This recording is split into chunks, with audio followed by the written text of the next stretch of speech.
بسم اللہ الرحمن الرحیم یا ایہا الذین آمنوا اتقوا اللہ ولتنظر نفس ما قدمت لغد واتقوا اللہ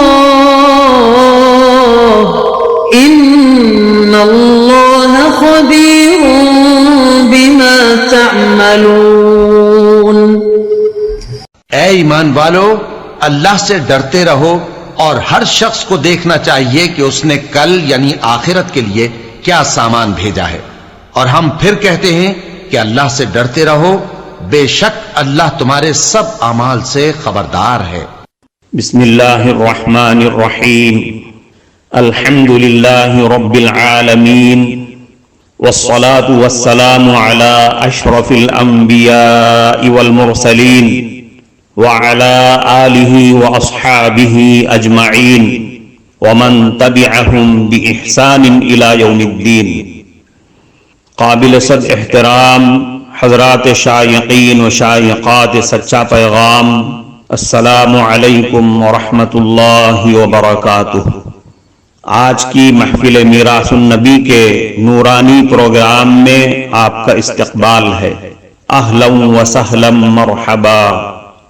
ہم آپ تمام حضرات و مستورات کا خیر مقدم کرتے ہیں۔ محترم حضرات و خواتین، تعلیم کا آغاز ہو رہا ہے۔ سب سے پہلے آداب تعلیم کا لحاظ کرتے ہوئے تعلیم کی طرف متوجہ ہو جائیں۔ پورے دھیان سے سننا، عمل کی نیت سے سننا اور تبلیغ کی نیت سے سننا، یعنی سنی ہوئی باتیں دوسروں تک پہنچانے کے جذبے سے سننا۔ چند خاص آداب تعلیم ہیں، امید ہے کہ آپ حضرات ان آداب کا ضرور خیال رکھیں گے۔ جزاکم اللہ۔ بسم اللہ الرحمن الرحیم۔ حضرت عمر فاروق رضی اللہ عنہ اور خوف خدا۔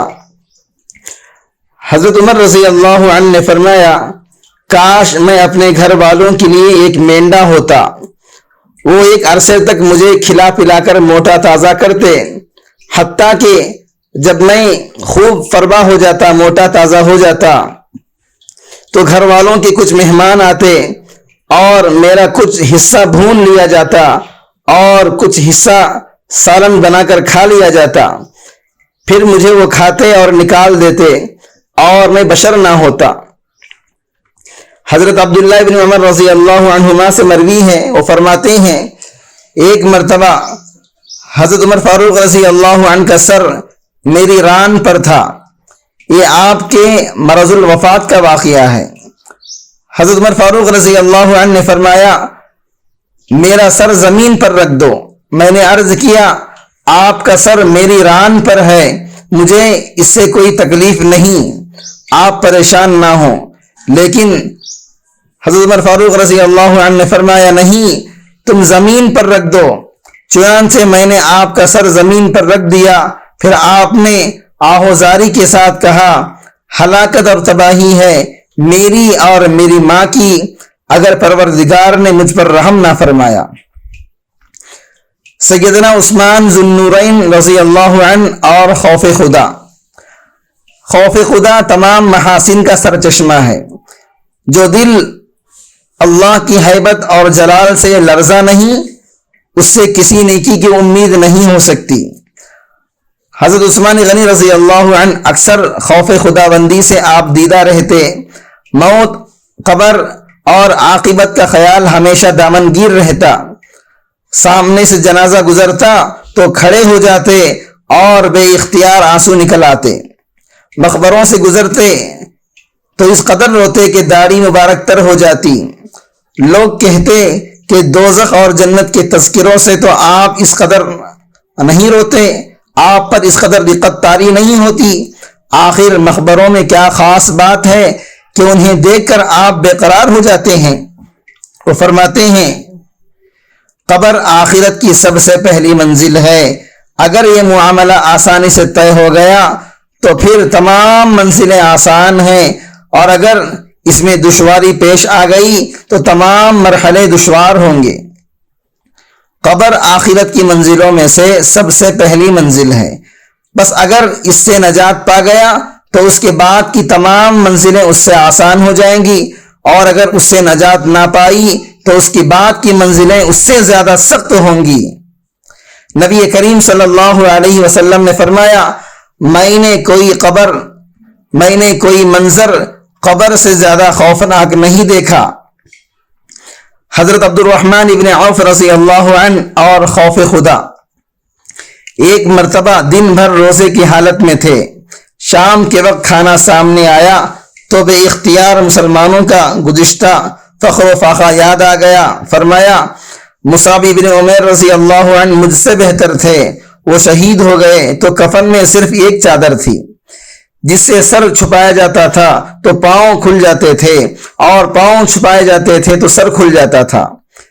اسی طرح حمزہ رضی اللہ عنہ شہید ہو گئے، حالانکہ وہ مجھ سے بہتر تھے، لیکن اب دنیا ہمارے لیے کشادہ ہو گئی اور ہمیں اس قدر دنیاوی نعمتیں مرحمت کر دی گئیں کہ مجھے ڈر ہے کہ شاید ہماری نیکیوں کا معاوضہ دنیا ہی میں ہو گیا ہو۔ اس کے بعد اس قدر رقت طاری ہوئی کہ رونے لگ گئے اور کھانے سے ہاتھ کھینچ لیا۔ حضرت امیر معاویہ رضی اللہ عنہ اور خشیت باری تعالی۔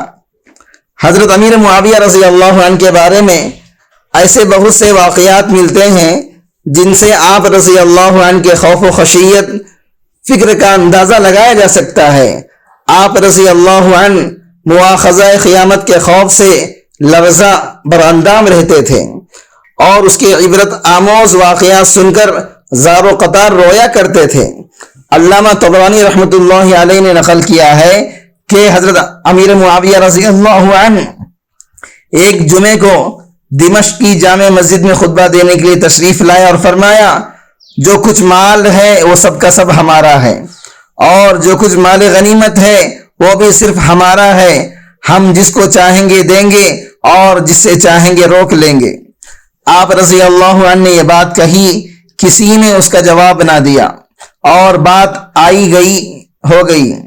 دوسرا جمعہ آیا، آپ خطبے کے لیے تشریف لائے تو آپ نے پھر یہی بات دہرائی، پھر کسی نے جواب نہیں دیا اور خاموشی طاری رہی۔ تیسرا جمعہ آیا اور آپ نے پھر یہی فرمایا تو ایک آدمی کھڑا ہو گیا اور کہنے لگا، ہرگز نہیں، مال ہمارا ہے اور غنیمت کا مال بھی ہمارا ہے، جو ہمارے اور اس کے درمیان حائل ہوگا ہم تلواروں کے ذریعے اللہ تک اس کا فیصلہ لے جائیں گے۔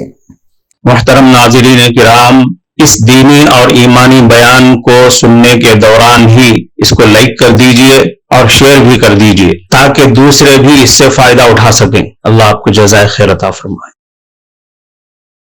یہ سن کر آپ رضی اللہ عنہ ممبر سے اتر آئے اور اس آدمی کو بلا لیا اور اندر لے گئے۔ لوگوں میں چیمی گویاں ہونے لگیں۔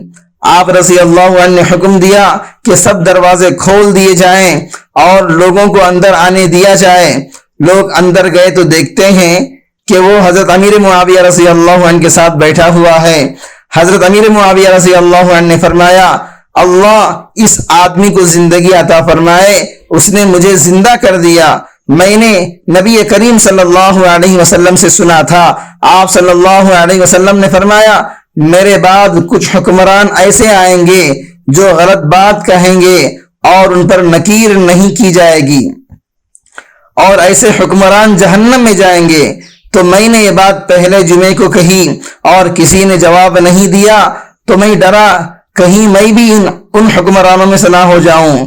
پھر دوسرا جمعہ آیا تو مجھے اور فکر ہوئی، یہاں تک کہ تیسرا جمعہ آیا اور اس آدمی نے میری بات کی نکیر کی اور مجھے ٹوکا، تو مجھے امید ہوئی کہ میں ان حکمرانوں میں سے نہیں ہوں۔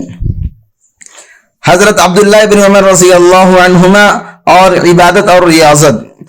آپ بڑے عبادت گزار، شب بیدار تھے، اوقات کا بیشتر حصہ عبادت الہی میں مصروف ہوتا تھا۔ حضرت نافع روایت کرتے ہیں کہ ابن عمر رضی اللہ عنہ رات بھر نماز پڑھا کرتے تھے۔ صبح کے وقت مجھ سے پوچھتے کہ صبح کی سفیدی نمودار ہو گئی؟ اگر ہاں کہتا تو پھر طلوع سحر تک استغفار میں مشغول رہتے، اگر نہیں کہتا تو بدستور نماز میں مشغول رہتے۔ تلاوت قرآن سے بڑا شغف تھا، ایک رات میں پورا قرآن مجید پڑھ لیا کرتے۔ حج کا کسی سال ناغہ نہیں ہوا، حتیٰ کہ فتنے کے زمانے میں بھی جبکہ مکہ بالکل غیر معمون حالت میں تھا، انہوں نے حج کو نہ چھوڑا۔ چنانچہ عبداللہ ابن زبیر رضی اللہ عنہ اور حجاج کی جنگ کے زمانے میں جب انہوں نے حج کا ارادہ کیا تو لوگوں نے روکا کہ یہ حج کا موقع نہیں۔ فرمایا کہ اگر کسی نے روک دیا تو اسی طرح رک جاؤں گا جس طرح آپ صلی اللہ علیہ وسلم کو دشمنوں نے روکا تھا صلح حدیبیہ کے موقع پر، اور اگر نہ روکا تو سعی اور طواف پورا کروں گا۔ چنانچہ صرف اس لیے کہ آپ صلی اللہ علیہ وسلم نے صلح حدیبیہ کے موقع پر عمرے کی نیت سے کی تھی، انہوں نے اس موقع پر عمرے کی نیت کی کہ آپ صلی اللہ علیہ وسلم کے اس واقعے سے مشابہت ہو جائے۔ آپ یوں بھی تمام مسائل کے بڑے واقف کار تھے اور آپ نے بکثرت حج کیے، اس لیے صحابہ کی جماعت میں آپ مناسک حج کے سب سے بڑے عالم مانے جاتے تھے۔ معمولی سی معمولی عبادت بھی نہیں چھوٹتی تھی، چنانچہ ہر نماز کے لیے تازہ وضو کرتے، مسجد جاتے وقت نہایت آہستہ آہستہ چلتے کہ جتنے قدم زیادہ پڑیں گے اتنا ہی زیادہ ثواب ملے گا، اجر ملے گا۔ حضرت مالک ابن زیغم رحمۃ اللہ علیہ کہتے ہیں، مجھ سے حضرت حکم ابن نوح نے میرے والد ابو مالک کے بارے میں کہا کہ ایک رات آپ کے والد اول سے آخر تک روتے ہی رہے، جس میں نہ کوئی سجدہ کیا نہ رکوع کیا۔ جب صبح ہوئی تو ہم نے کہا، اے ابو مالک، پوری رات میں آپ نے نہ نماز پڑھی نہ دعا کی۔ تو وہ رونے لگے اور کہا، اگر مخلوقات یہ جان لیں کل وہ کس چیز کا سامنا کرنے والے ہیں تو کسی عیش کی چیز میں ان کو لذت نہیں ملے گی۔ خدا کی قسم، میں نے جب رات کو اس کی ہولناکی اور اس کی تاریکی کی شدت دیکھی تو قیامت اور اس کی شدت اور ہولناکی یاد آ گئی، جہاں ہر نفس اپنے آپ میں مشغول ہوگا، نہ کوئی باپ بیٹے کے کام آئے گا اور نہ بیٹا باپ کے کچھ کام آ سکے گا۔ یہ کہہ کر وہ بے ہوش ہو گئے اور مسلسل کانپتے رہے۔ پھر جب کچھ سکون ہوا تو ان کو اٹھا کر لے گئے۔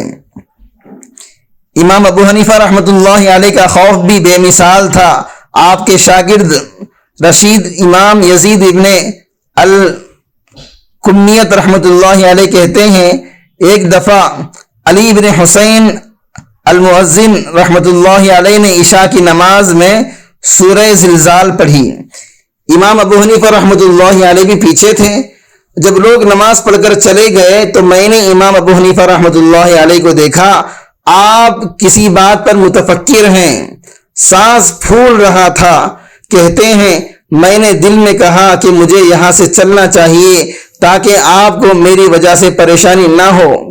کہتے ہیں، میں وہاں سے قندیل کو یوں ہی چھوڑ کر چلا آیا اور قندیل میں تھوڑا سا تیل تھا۔ جب میں صبح صادق کے بعد مسجد میں آیا تو دیکھا کہ امام ابو حنیفہ رحمۃ اللہ علیہ وہیں کھڑے ہوئے اپنی داڑھی کو پکڑ کر کہہ رہے ہیں، اے وہ ذات جو ہر خیر کا بدلہ خیر ہے اور ہر شر کا بدلہ شر سے دیتی ہے۔ نعمان، یہ امام ابو حنیفہ رحمۃ اللہ علیہ کا نام ہے، نعمان کو دوزخ کی آگ سے بچا لے اور اپنی وسیع رحمت میں داخل کر لے۔ یزید ابن الکنیت رحمۃ اللہ علیہ کہتے ہیں، میں نے فجر کی اذان دی اور اندر داخل ہوا تو امام صاحب نے پوچھا کہ کیا قندیل بجھانا چاہتے ہو؟ میں نے عرض کیا کہ صبح کی اذان ہو چکی ہے۔ فرمایا کہ میری جو کیفیت تم نے دیکھی ہے اس کو لوگوں سے چھپائے رکھنا۔ کہتے ہیں، پھر آپ نے سنت فجر 2 رکعتیں پڑھی اور اسی عشاء کے وضو سے ہمارے ساتھ فجر کی نماز ادا فرمائی۔ کفارہ مجلس کی دعا پڑھ لیجئے۔ سبحانک اللہم و بحمدک، اشہد ان لا الہ الا انت، استغفرک و اتوب الیک۔